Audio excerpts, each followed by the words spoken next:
Hi, my name is Emma Brickman, and I chose to do my project on Lubec, Maine, the easternmost city on the coast of Maine. So to start off with a brief history, early settlement in Lubec, the first inhabitants were members of the Passamaquoddy tribe, and they made seasonal camps in North Lubec to gather sweetgrass and also harvest shellfish.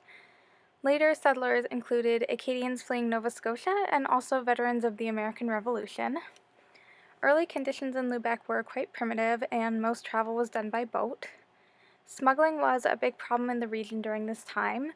Goods flowed freely between the U.S. and British provinces in Canada. In 1807, an embargo by President Jefferson caused economic hardship for Lubec, but local resistance was pretty strong.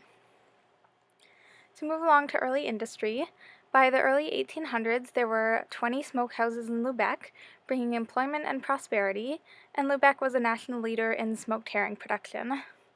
Lubec tides were harnessed for power, and due to higher levels of retail activity, employment in the fishing industry, as well as shipping and farming, was really high. So, economic prosperity. And Lubec also had a population of about 3,000 at this time. After the Civil War, Lubec's smoked herring industry began to decline. However, this decline didn't last too long. The growth of the sardine industry also brought economic growth to the region, and entire families found work processing sardines. World War II helped revitalize the industry to provide canned sardines for the Army and Navy. Sadly, after the war, the demand for canned sardines decreased and the industry began to decline. Economic prosperity in Lubec ended in the 1970s.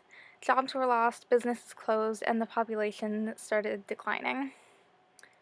However, the tourism industry provides hope for future economic development. For example, some tourist attractions in the area are the Roosevelt International Bridge, West Quoddy State Park, and also summer tourism to the area. As of 2010, the population in Lubec was 1,359 residents. The median resident age of your Lubec resident is 54 years old, whereas the Maine median age for a resident is only 43.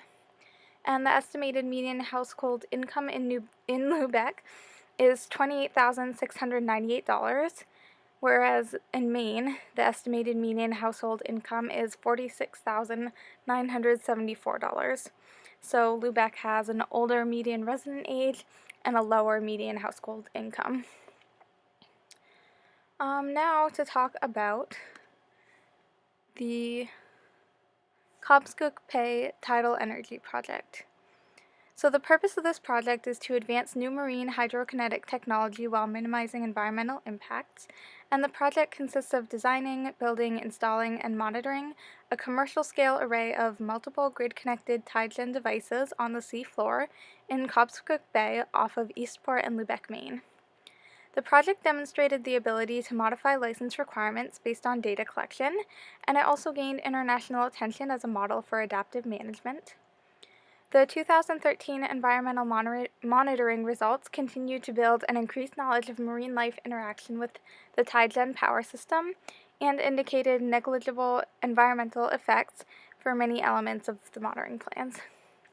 For those of you who may not know, adaptive management is a structured process of decision-making in the face of uncertainty, and the aim is to reduce uncertainty over time through system monitoring.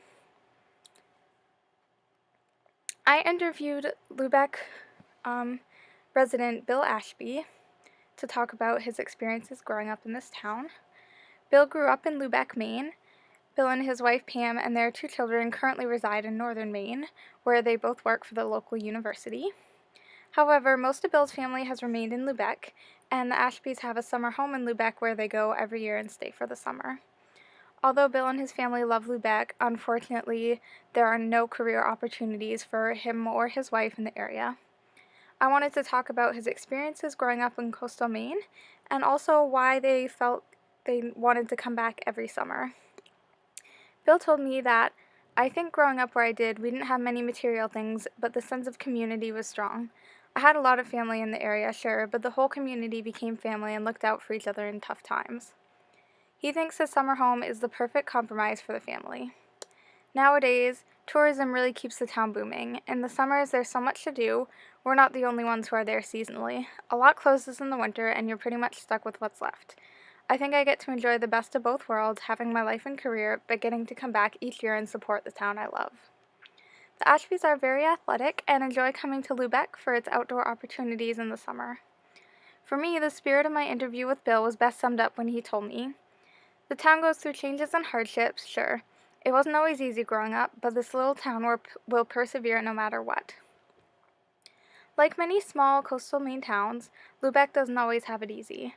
Winters are rough for the few residents remaining, and shifts in industries have led many families to give up one career and have to move towards another. But the people of Lubec are resilient. When sardine canning went out of business and was taken over by tourism, Inn on the Wharf was born, a hotel in an old sardine cannery. It's a pretty unique experience. In the summers, painters, photographers, and all kind of artists flock to Lubec to take in the small town coastal experience. Adventurers enjoy exploring the wilderness, and fishing is still a strong industry in this area, helped by the summer restaurant business. Lubec, a rural town made up of hard workers, has even helped advance the scientific communities with its part in the Cobscook Bay Tidal Energy Project.